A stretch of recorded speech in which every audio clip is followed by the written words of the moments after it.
we end up going to a dispensary, to a place to get the card. It was super easy.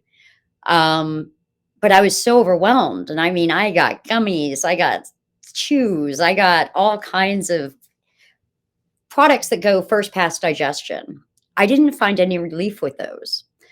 I smoked a joint and I got out of that room. It was the first light at the of tiny glimmer of hope 4 months into the injury. I expected to be able to come home to New York and have the exact same experience. I expected, New York has medical marijuana, just like Nevada. Montel, chronic pain was not on the schedule of approved conditions at that time. And so then that hopeless came back again. That flood of new drugs came in because I'm so sad again. And that whole jockeying of I have no hope again. So that's how I accumulated so many doctors and so many things. That second year, towards the end of it, I had some friends in Canada and they said, "You said the pot really helped you." He said, "Come on over here and my wife, she'll get a card and you can stay with us and you can use this marijuana and make yourself feel better."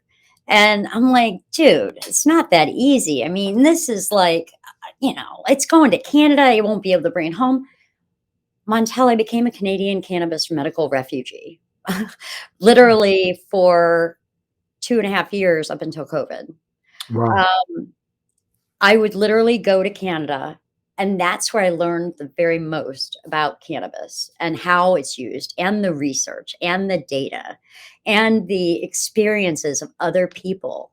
And I learned all about the Canadian producers and how they go to market and how the government runs their stores and how it's a true system. And they have like apps that actually can track your use of what cannabis you're using. And then they actually have the certificates of analysis of what the terpenes are and the minor cannabinoids are and how to actually understand why this is working for you. I'll never forget, my husband called and when I was in Canada and I sounded normal. I was playing Scrabble, Montel. Okay. I mean, I know that doesn't sound like a big deal, but in Sure. the state I was in, it was a huge deal. And he's like, "What's wrong?" I'm like, "What do you mean what's wrong?" I'm like, "I'm playing Scrabble and everything's great." And he's like, "You sound normal."